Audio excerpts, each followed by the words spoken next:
What up, everybody? It was, I wouldn't even say an off night for the Jazz. I think that yeah, the stats that stand out are obviously the fast break points and the second chance points, which we mentioned in the pregame. We thought was going to happen. If you guys want to speak, request to speak, and I'll get to you in just a second. But I was starting to get super negative watching this game. And I'll get to the negative stuff for sure. Don't worry about that. But I would like to point out the positive. And to me, the positive is Colin Sexton. Obviously, he's not enough for us to win the game, but he's figuring it out. He's figuring out how to run the team and see his teammates. He got another 7 assists. Jordan Clarkson actually led the team with 10 assists, and he was one of a few players that was positive in the plus minus. I'm going to hit hard on the plus minus tonight because it pretty much proves my point on my negative stuff. Armani, what's up? Give me just a second. I'll get to you guys. As far as Sexton goes, he gets, let me see, shoots 50% from three in the field, 13 points, 7 assists, and 1 steal, 1 rebound. He could get more rebounds, but we're not expecting Colin Sexton to be a huge rebounder for us. Really, the turning point in the game is when Klay Thompson, for me, just kind of felt like, yeah, we have no chances. When I need to slow down. When Klay Thompson started hitting his threes, and a lot of it was Olynyk getting switched. They were targeting Olynyk almost the entire time. Can't hear you. Can you guys hear me? Everyone isn't. So when I hit mute everyone, does that mean I'm muted too? Shouldn't mean that. Oh, weird. Okay, so I was hitting on. Good. No, yeah. Could you guys hear me that whole time? Yeah, it was fine. Oh, okay. So Colin Sexton, I feel like with Mike Conley out, obviously Mike Conley's probably not coming back till what? I would say at least 2 weeks, more likely Christmas, New Year's time. So we've got to figure out the next point guard, and I think that's Sexton. We've gone back and forth between THT and Sexton. It's really confusing why THT last game had only got 11 minutes and only 12. Obviously, he did not shoot good tonight, but I feel like he can do other things. He had a few turnovers that hurt us. Oh no, he only had one, but it was that kick to the corner that was like a telegraph pass. He took only 5 shots from the field, 4 from the three, didn't make anything. So he had a rough night, but I felt like he had a good game and was kind of coming into his own, and then just hasn't had the chance, even with Sexton having that really bad game. And Walker Kessler, like, I've been hitting on this all season, it feels like. And to me, it was okay. Olynyk's maybe the better person, and we've had the debate. Well, we can give him time to develop, but to me, it's not even to that point anymore. It's just he's the better player. He's the better player. He gives you a better chance to win than Olynyk. And even Olynyk was close to being our leading scorer, but he just gives up so much defensively. He's not good at switching on the pick and rolls. He's undersized. He doesn't rebound. He just gives up way too much. And he led in the plus minus at -19. So it's proof that he gives up way more than he actually does on offense. And with Walker Kessler in, I mean, if you guys notice, we had I really love Walker Kessler and Lauri together because it clogs the paint and it makes guards think. There's a time Jordan Poole drove at Kessler. He made the basket, but he didn't know quite what to do. He hesitated, and he eventually hit like a little jump shot just inside the free throw line. And I believe if you give that play to Walker Kessler over and over, he's going to learn how to be able to guard that. Hang on, guys. I'll get to your request in just a second. Thanks for joining. Um, but the other thing is, it's a lot like Gobert, where it allows more room for the guards to work if he's inside, and it's an easy lob. Colin Sexton had an easy lob to him tonight, which was very impressive. And then Colin Sexton almost had a similar play where you thought, oh, he can definitely throw the lob, but he had a little teardrop that he made. So that was two plays that remind me of Mike Conley and also gave me the hope that I'm talking about with Colin Sexton. Like he's actually getting it, the point guard position. Jordan Clarkson, this will be my last point, and then I'll pass it over to somebody else. Just he doesn't look like himself, man. He's fumbling the ball. Even when he's just catching the ball, he looks mad, like forcing things. And for the first time this season, I thought Clarkson just needs to be benched. He needs to just like cool off, watch the game, and maybe that will get him to realize like what's happening.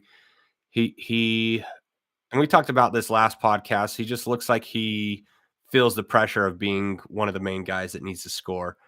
And he's honestly better when he's slowing down, calm and cool and collected. Benched, Calvin says. Yeah. Yeah, he needed to be benched tonight. Um, and the other positive was Nickeil Alexander-Walker. It was really surprising seeing him finish the game.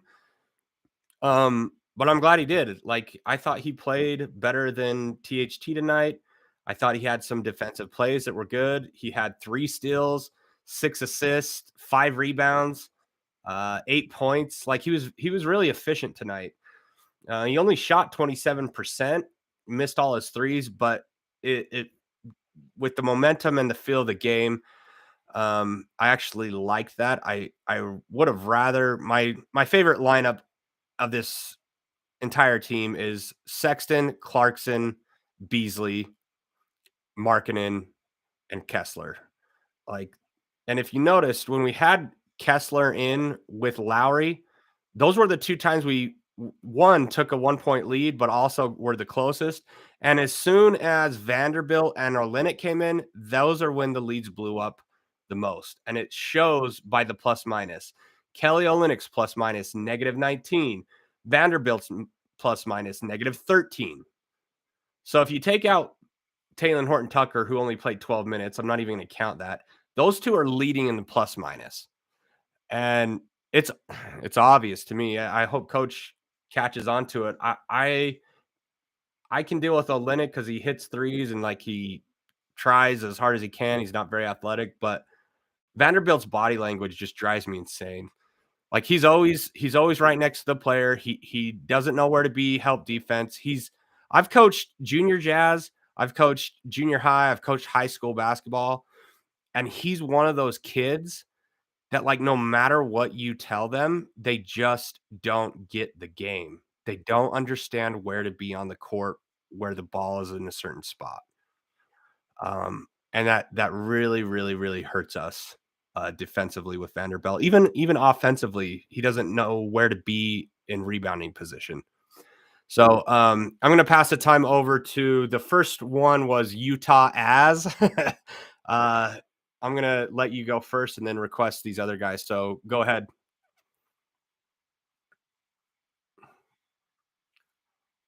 You got to unmute yourself though,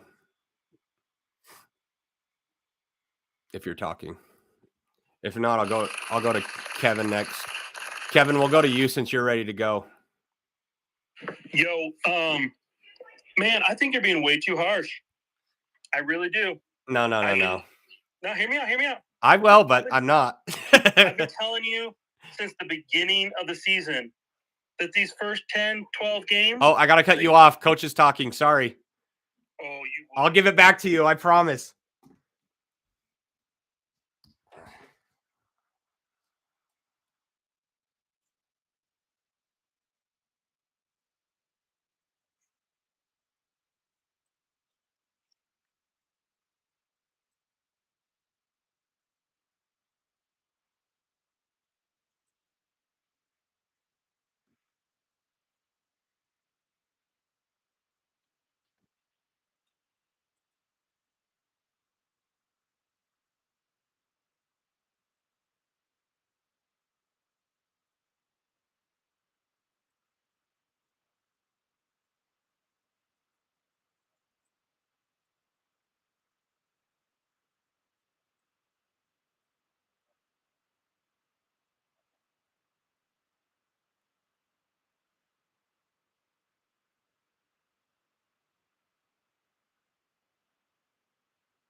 All right, Kevin. The mic is yours. I'm not even going to say anything. Go for it.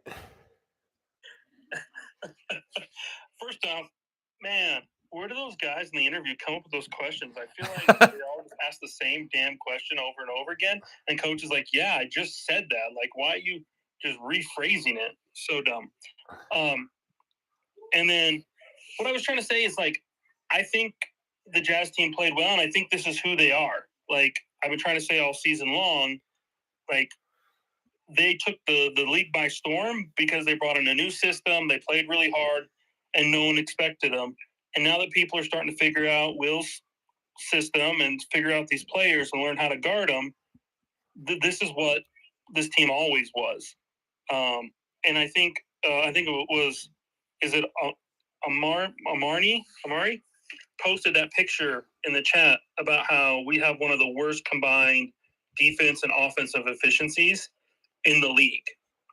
And, you know, we've got 5 games this season that we've won by less than 2 points. If any of those other games go the other way, we're under 500. So, I mean, they played hard tonight. I don't think anyone was late except for Vandy. I can't stand him right now because I think he's playing lazy. Me too. Other than him, I think everybody played hard. Golden State did a really good job closing out on the 3. There was very few uncontested 3-pointers. They're just really good at that. But, I mean, I think this is who we are. I mean, I don't think we're a top 10 team in the NBA. I think we're a middle of the pack. I don't think we're a bottom 10, and I don't think we're a top 10. But I actually enjoyed the game because I saw a lot of players who haven't had minutes like Nah really getting in there, playing hard, getting some steals on defense. We got back to getting Lauri his touches. He got his shots up tonight, which was good. And then to your Jordan Clarkson, this is who he was all of last season. I don't know why this surprises you. You know, I know he got a little hot the first 15 games of the season, but this is who he was all last season. And I don't know, I guess I'm just not surprised. Yeah, as far as Clarkson, like I think he's been struggling as far as what his role was last year, and we kind of spoke about this last time where he's better not handling the ball and moving without the ball and then catching and shooting. I mean, he went 0 for 7 from 3-point line tonight. That's not him, but also he makes up for it with 10 assists, which was not him last year either. So I think he's developing his game, but I'm with you. Nah was nice to see play. There's a few comments on here, and one was about Nah. Calvin Howard says he legit had a double-double with assist and shot 50% from the field. You can't live off the plus-minus statistics, especially when all of his plus-minus is literally from the first quarter. It was his penetrating and getting into the paint and pass us that got us back in it. Are you talking about – who are you talking about? Sexton or Olynyk? Because Olynyk doesn't really penetrate. Let me know. Next one was by Calvin as well. I always give JC hell, but he has been way better this year. He has been better in certain parts. I think he's been asked to do more this year. So in that sense, yeah, he has been better. He's doing much better with distributing the ball. Calvin also says THT and JC are the only players with positive net rating since Washington lost. Yeah, you're probably right. Utah, as he already left. I guess it was taking too long for him to talk. He says Alexander Walker was not it. Yeah, he's not it. Like, he's not the guy, but it was nice to see him have a good game. Especially with the 8 points, the steals, the rebounds. I mean, he was the better player over THT tonight. And deservedly got that finish and those minutes. Dallin says Jazz shot 25% from 3 and only had 28 assists. Didn't hit magic number of 30. Yeah, 30 was the magic magic number for the Jazz, and obviously the Warriors are the number 1 team in the league for assists. They had 33. The big thing that stood out though was we had less turnovers than them. They had 19 turnovers, and we had 13. but they scored 22 points off of our turnovers, and we only scored 10. So when a team, I mean, there was one where Markkanen had a dunk, but we've got to be able to capitalize when we get turnovers. We've got to be able to capitalize on the other end. And maybe those didn't lead to fast breaks. Maybe it was like throwing the ball out of bounds.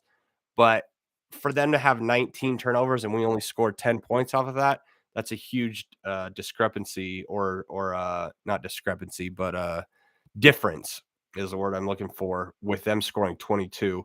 I mean, I thought we did fairly well with turnovers for the most part since we averaged 15. Armani says, can't hear you. Sorry, I fixed it. And Calvin says benched as far as JC. Yeah, I thought JC should have been benched at certain times, not the whole game, but I felt like there was other players that might been able to help us finishing, possibly Beasley with his shooting. I thought Beasley played good defense tonight. Beasley shot better from the 3-point line, not necessarily. Beasley had a miserable night from the field, 28%, 4 for 14. But I felt like Beasley was doing other things that gave him reason to be in the game over Jordan Clarkson. So we've got another. Oh, they already left too. I had another new listener that wanted to talk, but does anybody else want to chime in? We've got another request. Armani, our man, the mic is yours. Go ahead. He's probably going to say, get Lauri the damn ball. You got to unmute yourself. Oh, that's definitely one thing that definitely needs to happen. The fuck? What else you got? I feel like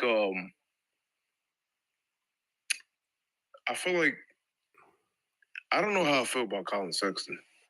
I'm so wishy-washy with him. It's like he's solid. I think that's really what it comes down to me is that he's just solid. I don't think he can like really add too much. I think he's just like a decent guy. Like he can go get you 24. Don't get me wrong, but it's like I'm talking about the complete impact of the game. I think his impact comes better off the bench, but as a starter, it's just like it's too much pressure for him. Yeah, I think there's a spot for Colin on this team. As far as a starter, I don't think that he's developed fully as a player yet. He's super, Right, yeah, like just he really only played about 3 seasons, really. Yeah, his IQ just isn't there yet, and I mean, the last 2 games has given me hope that he'll figure it out. It might take longer than other guys. As far as a starter, I think he'd be a killer backup point guard. Yeah, I think he's a top tier backup point guard. Yeah, because he's like an energy guy, right? He's like he's an energy guy. Yeah, he's an energy guy. I feel like him and Vando. Whatever. I don't even want to start with Vando. Vando just gets on my nerves. But I feel like both of them would do great off of the bench. I feel like the most optimal lineup that we could run right now, with the given circumstances that we do have, would be, I guess, Sexton, Jordan. Well, no, you know what? Actually, I would really want to say Jordan Clarkson at the 1 as much. It's just like, why not? Jordan Clarkson at the 1, so he can just control the pace of the game. You have, I would have Beasley at the 2. I would have Lauri at the 3. Kelly O at the 4, and Walker Kessler at the 5, and just create rotations off of that. I don't like that Noah had played 30 minutes over Beasley playing 20. I understand it though because of the some of the defensive pressure that Noah was bringing, but at the same time, well, no, actually, I really understand it because kind of like Beasley was kind of off, but at the same time, he had 5 steals. Yeah. You know what I'm saying? So it's just like, Yeah, I think you kind of got to leave Beasley in because it's like Clarkson or any shooter can get hot at any moment. And I don't know. I agree with you. I think that maybe Nah should have got the 20 and Malik get the 30, but I think if I were coach, because I feel like Beasley would have gave us 2 more threes. yeah, At the very least. yeah. And I don't think I mean, the tough thing with the Golden State Warriors, they're a tough match for us right now. Well, currently, yeah, they're a tough match for us. We I don't know if we lead the league, but we're in the top 5 in the league and allowing threes. Allowing threes against Golden State is just like okay. yeah. We were bound to get sprayed. I just like I had said in the Twitter thread. If we didn't shoot 40% from the 3, And we shot what 24%. You got 24. Andrew Wiggins drops 20, Draymond drops 13, Looney drops 10, Thompson 20, Curry 33, Poole 19. I mean, it's just anytime we made an adjustment that kind of started working, it felt like Kerr made another adjustment, and it was just too hard for us. Yeah, it's just championship basketball. And the thing was that they came out with championship energy at the beginning of the game. Yeah. It felt like I'm like, wow. Like I'm watching the game from the beginning. I'm just like, why are they playing this so hard? So hard. Like I understand. Yeah, it's the NBA. We want the players to actually play hard, but this felt like a game to make a statement. Well, and they coming into this game, they had a losing record. So I mean, they're trying to get back on the winning ways, and I would never count the Golden State Warriors out. But it just felt like we were reacting to everything that they were doing. We really did come out and lost it in that. It's too many young players, too many people who don't really have too much experience playing against a team that executes the way that Golden State does. Yeah. See, because we're about causing chaos and mayhem on the court, they're not going to do that too much. We're not going to push them off of their pivot too much. We're not like they've been to the finals. Their core have been to the finals 4 times. Well, no, was it about 6 times, right? Yeah, 6 times. Their core has been. So it's just like, yeah. They just came off the championship run. We played a great game for a team that had no business being in the game with them. Yeah, and I mean that's defending champions. You got to respect them at all times. Honestly, they may have just been bored in the beginning of the season. They also have Dante DiVincenzo. Man, he's a good pickup for them because that was a great pickup. Yeah, and Michael Green too. Yeah, Michael Green had a couple dunks on Kessler. Yeah, they brought him in for only 9 minutes, but he was super effective. Yeah, that threw. I seen Walker's confidence go down a little bit, and then he started once that happened, I see his confidence go down, and he started to look a little lost on the court. It's okay. It's like I'm not mad at him. It's a lot going on, especially the motion offense that they run. It's a lot going on. It's a lot for him to process as a drop big. Yeah, especially a rookie. So it's just like, yeah, they was gonna pick at him the entire game. I just feel like I think we need some sets.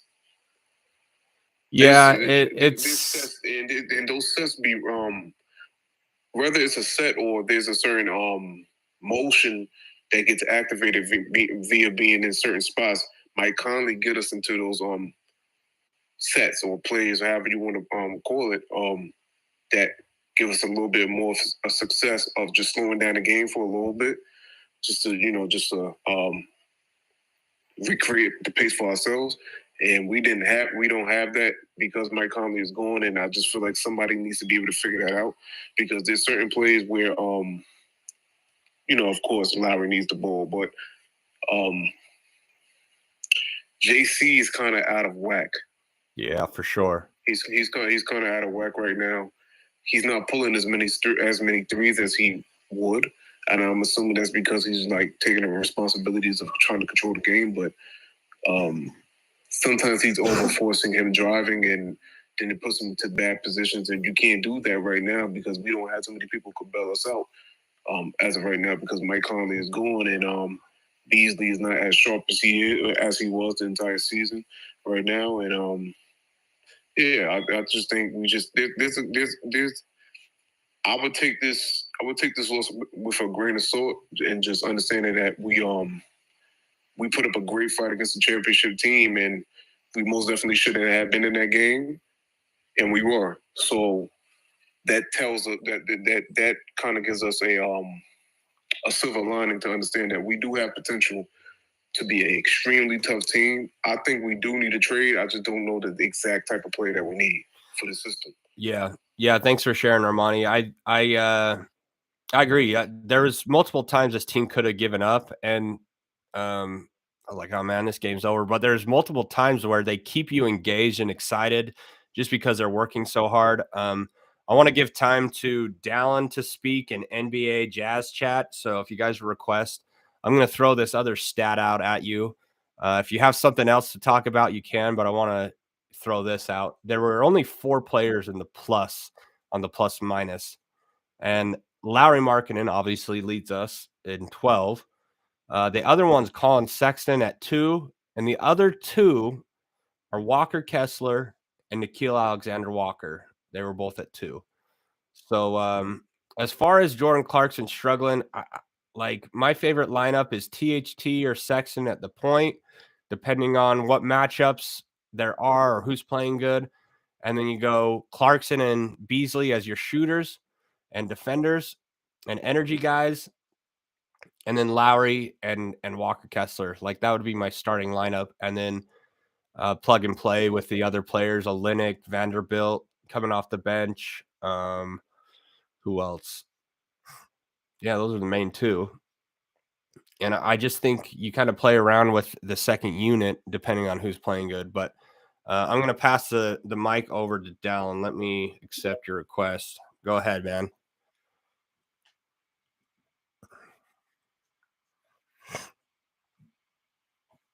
You there? Yeah, I'm here. Sorry. I to Amarne's credit, was playing a really good team, and they're defending champions for a reason. But I feel like THT kind of feels slighted about not getting the starting position over Sexton because he was playing better before Mike went out. And so maybe he feels like he should probably be getting those minutes. Starting means a lot to younger players. I think that THT and Na get us in our sets better if we, if you want to call it sets. I guess to some of us we don't run any sets, but I just feel like our offense flows with them running the offense better. I do agree. Colin Sexton, I've said this multiple times, he's a good change of place player, and I think he would be great. A 6th guy off the bench or just another guy to come and give you energy off the bench. But yeah, just a tough loss. But you got to forget about this one and turn around and go to play in Phoenix tomorrow. So. Phoenix, baby. Yeah, I mean, as far as THT and Sexton, and even Nikhil Alexander-Walker tonight, I think it kind of makes sense with what Coach did as far as THT because these guys play fast, and Sexton and Na are a little bit quicker defensively, but also push the pace. So I think a lot of the time it's matchups for Coach with THT and Sexton. I don't know, like I just say that the guys see Sexton get the ball and they're just like, oh shit, here we go. Like, what's going to happen this time? I do understand, like last game, he was in control better and slowed down and passed the ball. And he did well tonight too. But I just feel like they're just not as confident with him running the offense. Yeah. And I don't know what the coaching staff sees differently. Maybe they're just having them fight back and forth for the position, and that could be part of the development process to get these guys to compete. I think it's a good tactic, give one guy a lot of minutes, and then if another guy's rolling, just let him go. And they were used to Mike. Mike's not like the fastest player either, so that's why I just figured that if THT, he's basically runs about the same pace as Mike. That's the only reason why I say that, as far as him running the offenses, opposed to Colin, because Colin, like everybody said, he's a change of pace player. So yeah, and I I like both of them, especially with the last 2 games from Colin. Taylor Horton-Tucker has shown that, he can handle the offense, and with bigger guards like Luka can guard them. So I honestly think it'll come down to matchups a lot of the time, or who might be rolling. But Sexton's been proving, and tonight was even. I know he had 12 assists last game, but tonight I felt like he looked for the pass, but also was looking to score still, where he wasn't just looking to pass all the time, and he was making better reads. So I'm excited for Sexton to keep going, and I think he could be a great player, especially if he can develop that passing. I think he's a hell of a defender if he learns how to kind of harness his energy and not just foul when he gets hyped up or the crowd's hyped up. Um, the other thing that I noticed is, like Malik Beasley had a big night last night in Sexton, and then Malik Beasley didn't have one. And so it's like these guys just they haven't quite figured out how to all have a good game together or collectively.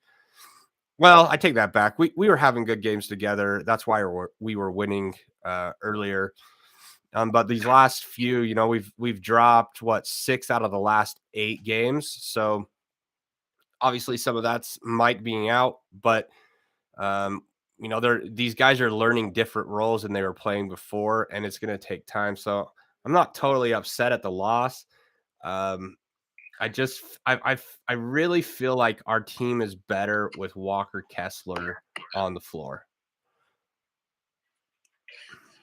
You know what I was noticing in this game, and I give all the credit to Golden State, but man, their defense is so much better than you think it is. Every time that they should have gone under the screen, they did. And every time they should have switched on the screen, they did. Like our guys just weren't open on the perimeter like they're used to being. Like that one night where Beasley went 7 for 9 from 3-pointer. I forget which team it was, but they went over the screen every single time, and that's how he got every single one of his wide open looks. And it was just like magic. But man, Golden State, they know when to switch, and they can switch so well. Like they got 2 or 3 guys that can guard 3 or more positions, and they're just a championship team, and they brought it tonight. Like I think they said, well, the Jazz is who's everybody's been talking about. They're the big surprise of the league, and we're going to go punch them in the mouth, and we're going to show the league who really is the number 1 team in the West. I mean, damn be the records. Like I think they came out to make a point. Like we're the best team in the West. Like the Jazz are just pretenders as far as they're concerned. And the other point I want to make is they only went to the free throw line 6 times. They only had one guy shoot more than 1 free throw. Yeah, that's crazy. And they only missed 1 free throw. Yeah. Jordan Poole was the only person that got a 2-shot free throw. Every other one was an and 1. Wow. Like what does that say about our team? Yeah, we're not very tough. I know they're a jump shot team, so they're taking a lot of jumpers. They're not taking it to the hoop. But even when they were taking it to the hoop, we weren't putting a body on them. And we need to put somebody on their ass is what we need. Yeah. Yeah, like Amari said, Kessler got beat 2 or 3 times, and all of a sudden he was doing pirouettes in the paint. He had no idea where he was at. There's a couple times he was just looking around, who am I supposed to guard? The game was moving too fast for him. Yeah. And I love Kessler, and I really hope that the coach is smart enough to protect Kessler, because I don't think nights like tonight are good for him and his psyche. Because I think he probably walked away from this game feeling pretty overwhelmed. Okay, this league is really good. And I think there's other nights that he walks away with 5-6 blocks, and he's like, okay, I can play in this league. And I just think Will does a really good job, I think, of protecting his young players. And I think he's smart like that. And I know we all love Kessler, but I don't think we would love Kessler as much if he played 30 minutes a game. I really don't. I would disagree. I'm glad you brought up defense, because that was one thing I did notice with Golden State. Like, they've got all these shooters, but the difference between them and us, like, we've got shooters too, but their defense is, like, up in your face, fighting over or under screens. They do a really good job with that. I think as far as Walker Kessler, it's like I think he knows he belongs in the league. The Jazz showed a stat the other day of rookies, and he ranks up with some of the best rookies all time as far as blocks with Mark Eaton and Rudy Gobert. I believe he was above Rudy Gobert. He had another, let's see, 3 blocks tonight. He had 5 blocks the night before. And so I get why you would want to protect him, but I don't think he's one of those players that would just crumble and die because his confidence isn't there. Like, I think he's smart enough and has a head on his shoulders where, yeah, it might hurt in the beginning or he might not get it right away or do pirouettes or get lost, but he's smart. He has the IQ. Whereas go to Vanderbilt, I literally don't think Vanderbilt has the IQ. I don't think you can coach him hard enough to ever get the IQ of what to do. I totally agree with that 100%.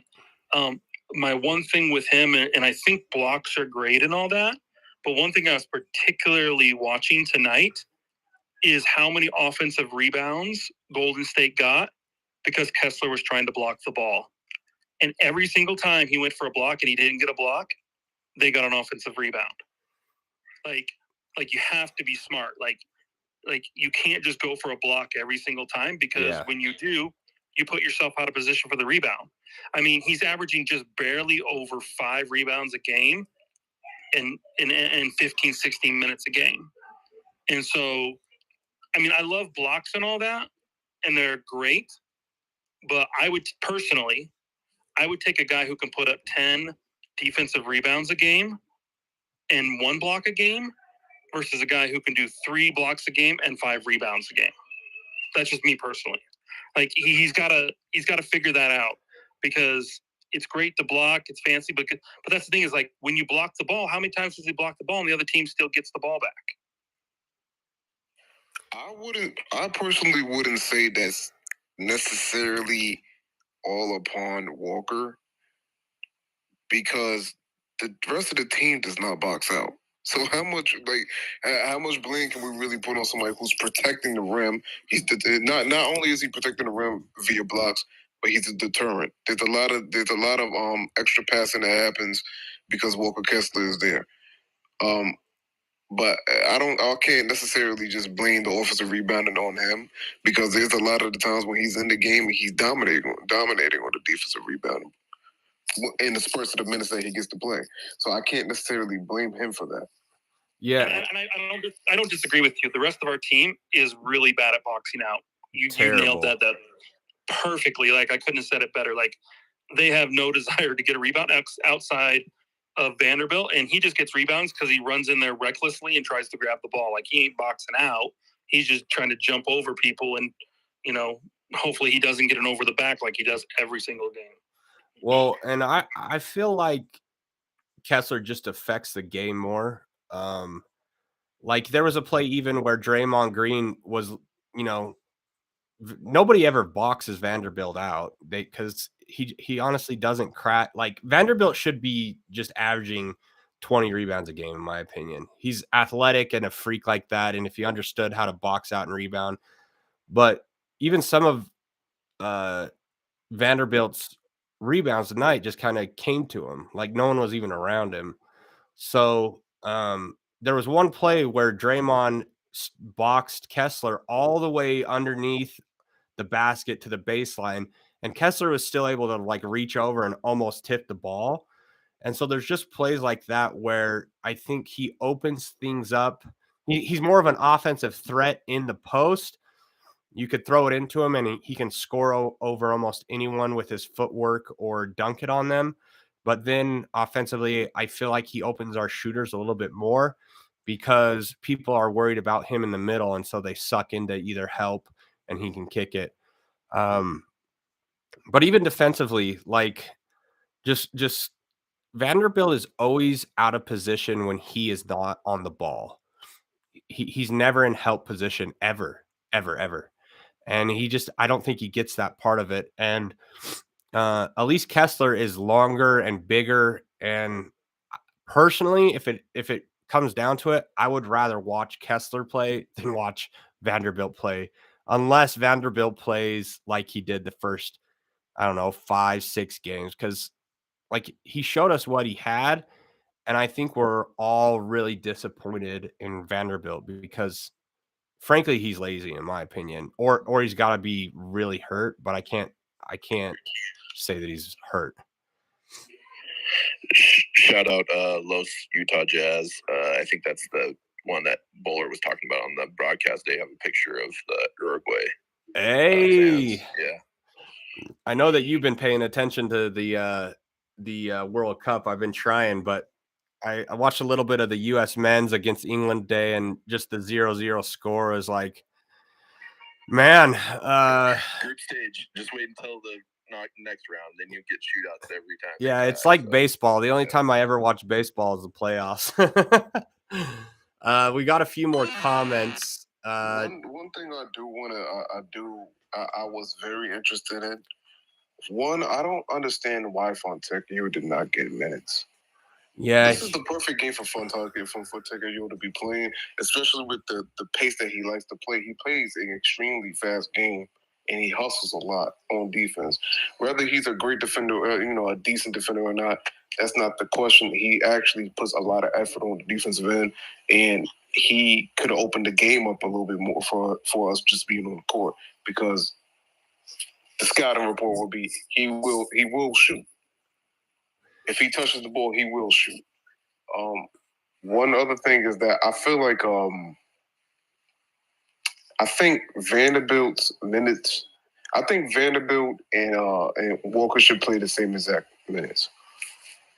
Whatever that marker you would like to call it, whether that be 20 to 25 minutes a game, I feel like they both should be playing the same exact amount of minutes. Yeah, I think something has to be done with Vanderbilt. Like, cut his minutes to possibly motivate him or something. I almost felt like coach's comments tonight in the post game felt like they were trying to make Vanderbilt a Draymond Green, because he mentioned, yeah, Draymond, he'll rebound, he'll push the floor. And in another interview with coach, he said, yeah, we ask a lot of Vanderbilt. We ask him to push up the floor. We ask him to look for holes in defenses. We ask him to guard the best player. We ask him to score. And it's like, he has the ability. Athletically, yes. We've seen everything in Spurs where he pushes the ball up the court. He makes a great pass. But then we see another time he'll take the ball up and he just makes an errant charge at the rim and then try to kick out. It's a turnover happens or he gets a charge. I think he just needs to slow the game down for himself. And one thing, I feel like he has an offensive package that he doesn't even attempt to use. Yeah, I'm with you, because he was at one point make moves throughout the season. But there was one shot that I saw. What was it at the end of the second quarter? Yeah, he made one tonight. At the end of the second quarter, he made that little spin fadeaway. Yeah, and then I think he can attack the rim, and he just doesn't do it enough. And when he does attack the rim, he attacks the rim without the intent to actually score. He tries to draw a foul instead. He doesn't go up strong. Yeah, I'm with you, man. Like, he's got it, and even his shot doesn't look that bad. Like, his follow through and setup and everything. He was shooting 50% from the 3-point line at one point during the season. But and me and Down have hit on this a little. I don't know if he can dribble really hard, or it's almost like he's Ben Simmons, like too much in his head. And if he just went to the basket and tried to dunk it every time, I mean, he's 6'9" and his wingspan is longer than that. The he dude would add so much more to the offense if he actually just attacked the rim to score. Yeah, which I'm not buying that he can't dribble either, because he'll run the break sometimes as well. And so, yeah, it's almost like if he could just be honest for a second and get that confidence. He has that type of game, not to compare him to Giannis, but he has that type of game specifically in the half court where it's more like he has a glue guy type of offense where it's, I can be a cutter man, I can be the pick and roll guy, I can bring the ball up the court, I can pass it off. He has a lot to his game, but it's nothing polished. There's nothing polished about his game. But I think a part of it is the fact that he wasn't allowed to do these things. And they seen him do it in within the summer runs, training camp and all that. And he looks good, but it's boneheaded a lot of times. I don't know if I can't say if he is or is not a core piece to this team, but he is 23 years old. I can't shoot him out just like that, this early when he has a lot to his game. He could defend the 1 through 5. I'm not gonna say he could defend 5 great, but he could defend the 1 through 5. I think you muted yourself. Oh, Los Jazzes want to talk. Just to hit on what Armani said. Maybe he's. Oh no, he's here. I got a phone call. Okay. The thing that I have a hard time with Vanderbilt is we saw it in those first 5-6 games. We know he has a motor, so if you don't, he has the athletic ability and is gifted that way. If he doesn't have the IQ, then at least work hard and good stuff will happen for you. And that's the hardest thing with me is he just is not working as hard as he did. And I think that's what was happening good for him is just look, you might not be in the right spot. And it's even like with Kessler, you might make mistakes or be in the wrong spot. But if you don't work hard and are willing to make those mistakes, like how is coach ever supposed to teach you where to be at if you're just always in the wrong spot and not trying hard? Like we just think that you don't know where to be or you don't know what to do. Do you feel like it's actually him not playing hard or him playing scared? Because when I watch it, I think he just because how it was at the early beginning of the season where there's so many fouls being called on him and Kelly. Yeah. That he maybe just lost confidence in trying to play that hard that he was playing before. Yeah, you could be right. He hasn't been accumulating the amount of fouls that he was doing at the beginning of the season. But at the same time, it's like maybe you should play that hard. Yeah, you could be right. His body language just looks really awkward lately, and that's a good point. It's more like I don't know what to do. Yeah, it's a good point because I'd rather have the Vanderbilt that played hard and fouls out. I just think he affected the game way more that way, and now it's just kind of a whole he's just a body out there just walking around. I'm gonna let Los Utah Jazz hand the mic over because I think you've had this requested for a while. So it is your turn. Go ahead.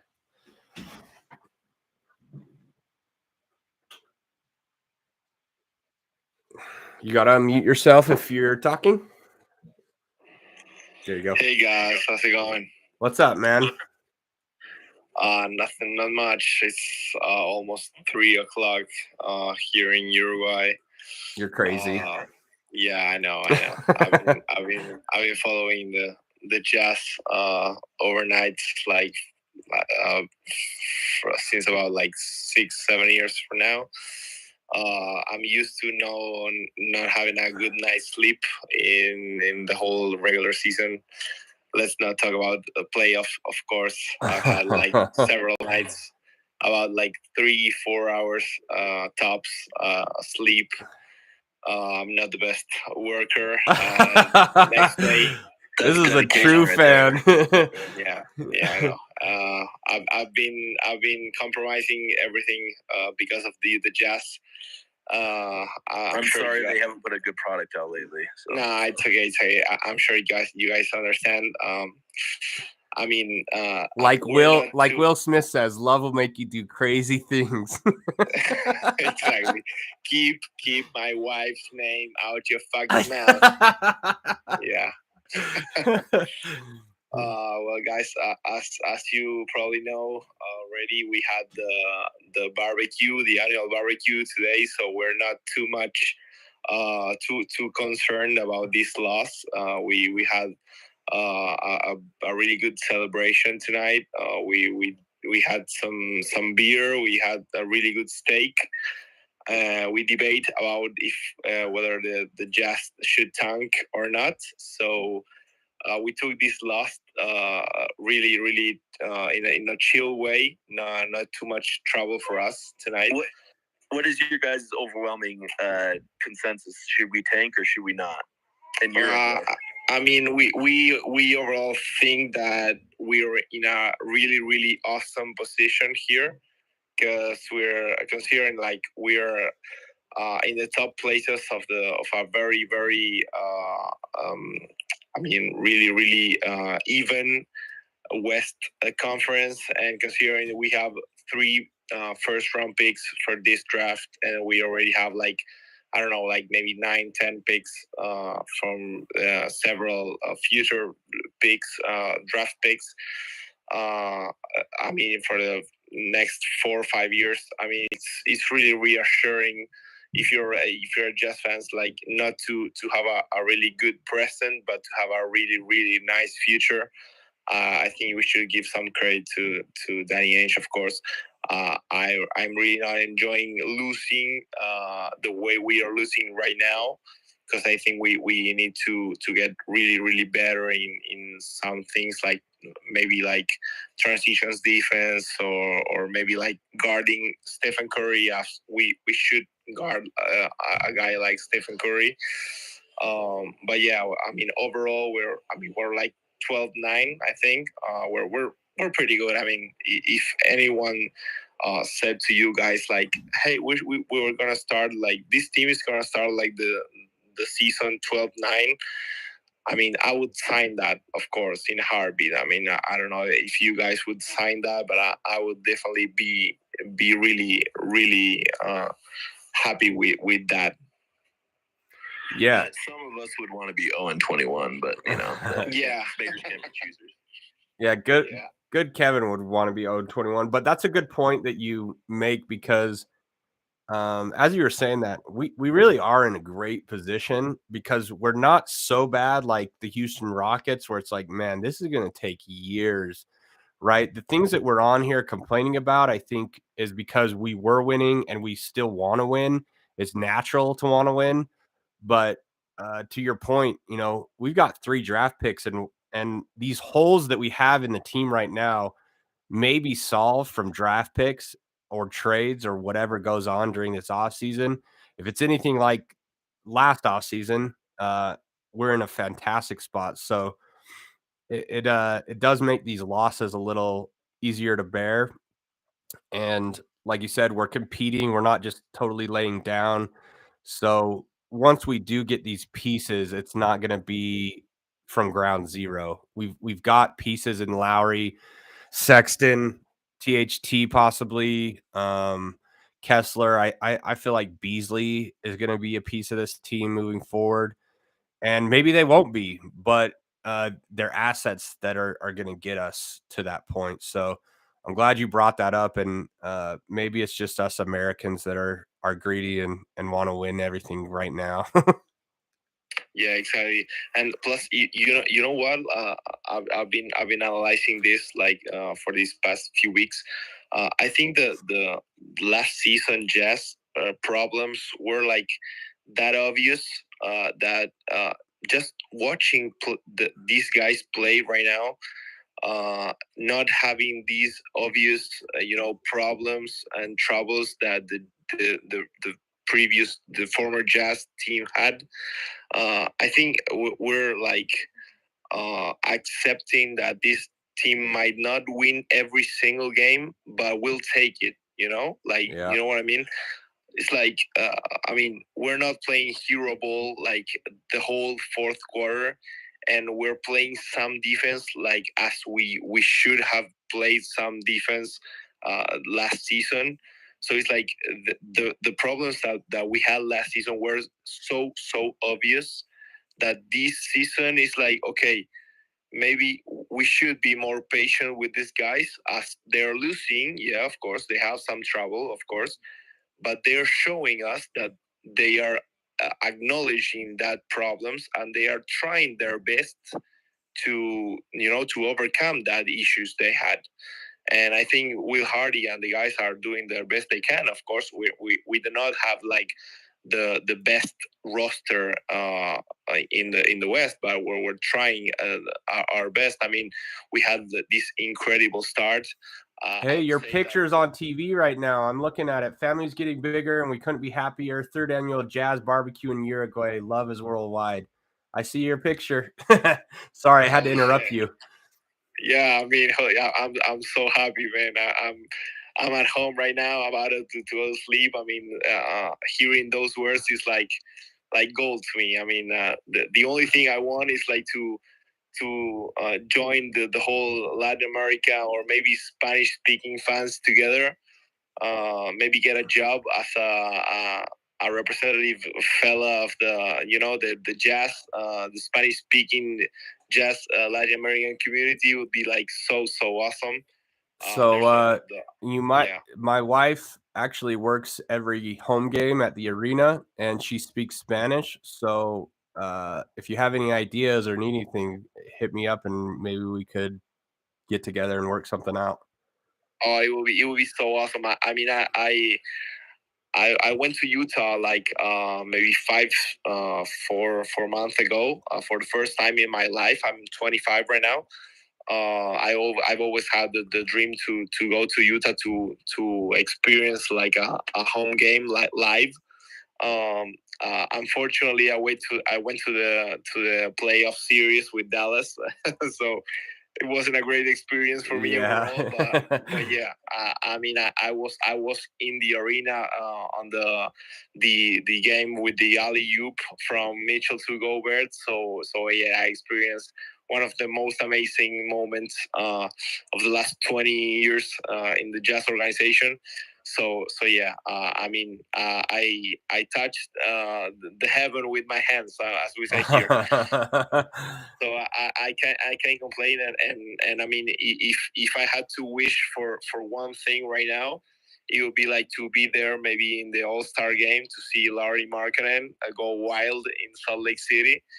Or maybe to live there, to experience some home games, some other home games, to follow the Jazz and maybe to work with the organization, to provide some content with maybe Spanish speaking fans or some Spanish speaking experiences for those who cannot understand English to still be part of this amazing passion that we all share. Yeah, I think it's awesome because we've had listeners from all over the world. A lot of them are from Finland because obviously Lauri Markkanen. Yeah, the finisher. Yep. And then I think Germany and France were right behind, but even you guys like Uruguay, it's really cool what technology could do to bring fans together from all over the world. So if you ever are in Utah again, hit us up because my wife knows a lot of people at the arena. Sure we could get you tickets, or if we can't get you tickets, I'm sure the Jazz community can band together and get you guys some tickets. As far as the All-Star game, I've wanted to go to that, and the tickets are crazy expensive. Yeah, like, man, what's going on with those prices, man? holy cow. Yeah, It's amazing. like even Upper Bowl is like $1,000 a piece or something. Yeah. So yeah, I don't that'd be a hard one to get to, but it'd be fun. Um, I'm gonna end this pretty soon here, just because I need to go to bed, and I know that you need to go to bed in Uruguay as well. But wanted to hit on the Jazz stats or the standings real quick. I know that Sandy asked that in one of her comments. It looks like we've dropped to the 6th position. Technically, we're tied for the 3rd with New Orleans. We're all a game and a half behind the Phoenix Suns. So 3, 4, 5, 6 all got the same winning percentage. Well, no, we don't have the same winning percentage. It says we're a game and a half behind Phoenix, 1.5, but Portland, Memphis, and Pelicans have a .579 winning percentage. We have .571, and then Sacramento's behind us in LA. So, losing 3 games in a row with the after this Phoenix game, we have 6 home games in a row. I feel like we should be able to catch up on those 3 losses. We're still in the 6th position, which is amazing. If anyone would have, like you said, thought that in the beginning of the season, we would have signed up for it right away, especially knowing, what our roster was and what happened, losing our two major players in Gobert and Donovan Mitchell. So appreciate you guys for listening. This is always a fantastic time. We do this every game. I did the game thread today, which I actually really liked. Because everybody can see our conversation instead of just being in the DMs. Yeah, love it. Yeah, I liked it. And then you can kind of comment on different things, and it does little like, I guess I want to say subreddits, but it's not a subreddit. It's like a subtweet. Subtext. Yeah. So I'll probably create a game thread for each game so that we can kind of all just communicate and keep building the community. Even last game, we've been on this losing streak. We're getting listeners downloading this every game, and everything's growing. So just keep it up, and love building the Jazz relationships and the Jazz community. And like I said, it'd be fantastic if we somehow all went to a game and had our own little section. So go Jazz. Next game, I believe, is Monday against Phoenix Suns at Phoenix. And we'll talk to you guys then. Good night.